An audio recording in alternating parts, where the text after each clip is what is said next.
Shalom, saudara-saudara yang terkasih dalam Tuhan. Kita akan mendengarkan lagi firman Tuhan hari ini. Dan sebelumnya mari kita berdoa.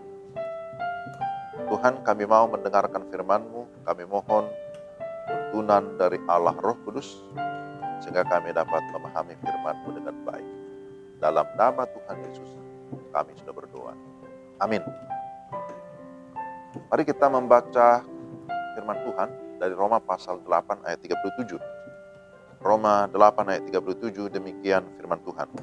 Tetapi dalam semuanya itu, kita lebih daripada orang-orang yang menang oleh Dia yang telah mengasihi kita. Demikian Roma 8 ayat 37. Tema kita, lebih daripada orang-orang yang menang. Saudara yang terkasih dalam Tuhan, saya yakin tidak seorang pun di antara kita yang ingin mengalami kekalahan. Kita akan mengerti bagaimana rasanya kalah apabila kita mengikuti sebuah perlombaan ataupun pertandingan, atau ketika orang lain sudah jauh di atas, kita masih di bawah, atau barangkali ketika kita menghadapi beban atau pergumulan yang begitu berat, kita bisa merasa sepertinya sudah kalah. Saudara, Rasul Paulus dalam Roma 7 ayat 24 menyadari bahwa dirinya berada dalam bahaya maut. Dia berkata, "Aku manusia celaka. Siapakah yang akan melepaskan aku dari tubuh maut ini?"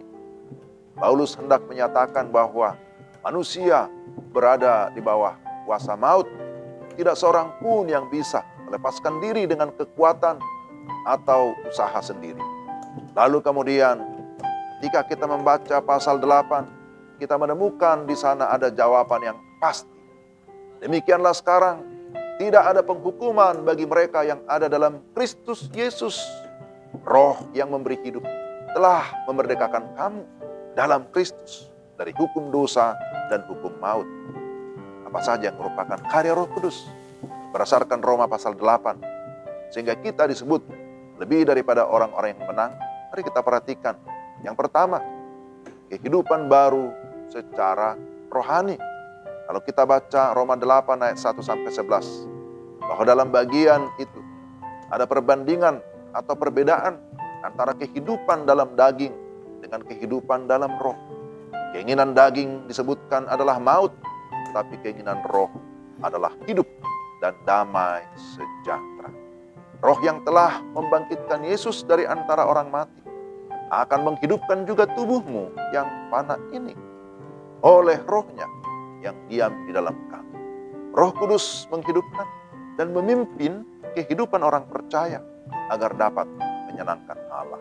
Ini hal yang pertama. Tapi yang kedua, kehidupan yang merdeka.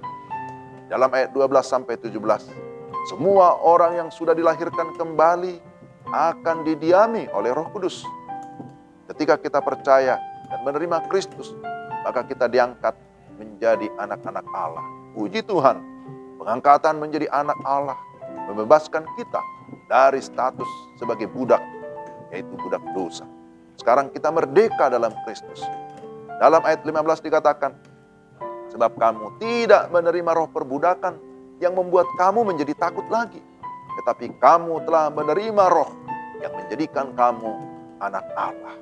Oleh roh itu kita berseru, "Ya Aba, ya Bapa." Sebagai anak, kita menjadi ahli waris kerajaan Allah. Haleluya.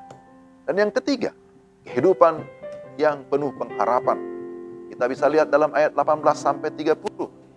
Di dalam roh, kita tidak menjadi putus asa, sekalipun ada penderitaan.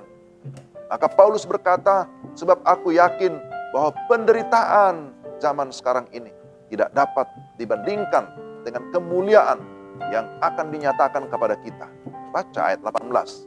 Roh Kudus turut membantu atau membimbing kita dalam berbagai kelemahan kita dalam waktu yang tidak terbatas. Dan yang terakhir, yang keempat, kehidupan dalam iman dan kasih. Ayat 31-39. Keyakinan iman bahwa Allah di pihak kita dan bahwa Allah mengasihi kita menjadi modal penting dalam perjalanan iman kita. Keyakinan bahwa Bapa di pihak kita, Anak di pihak kita, dan Roh Kudus ada di pihak kita. Dan tidak ada satupun yang dapat memisahkan kita dari kasih-Nya, termasuk maut sekalipun. Oleh sebab itu, masih adakah alasan sehingga kita tidak dapat menjadi orang-orang yang lebih daripada yang menang? Tidak ada lagi kemenangan yang lebih tinggi di luar daripada kemenangan rohani yang kita sudah dapatkan, kita terima di dalam Kristus Yesus Tuhan kita.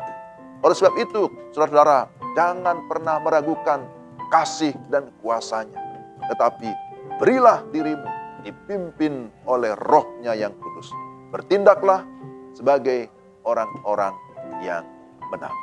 Amin. Mari kita berdoa. Tuhan, terima kasih untuk firman. Kami bersyukur bahwa Engkau memberikan kami jaminan kemenangan. Engkau memberikan kami jaminan keselamatan. Bahwa Engkau sudah memberikan kami kemenangan total. Maka tolong kami supaya kami dalam perjalanan hidup tiap hari, kami pun bertindak sebagai orang-orang yang sudah menang. Supaya melalui hidup kami Tuhan dimuliakan, banyak orang juga diberkati. Dalam nama Tuhan Yesus kami berdoa. Amin. Demikian renungan kita, Tuhan memberkati. Shalom.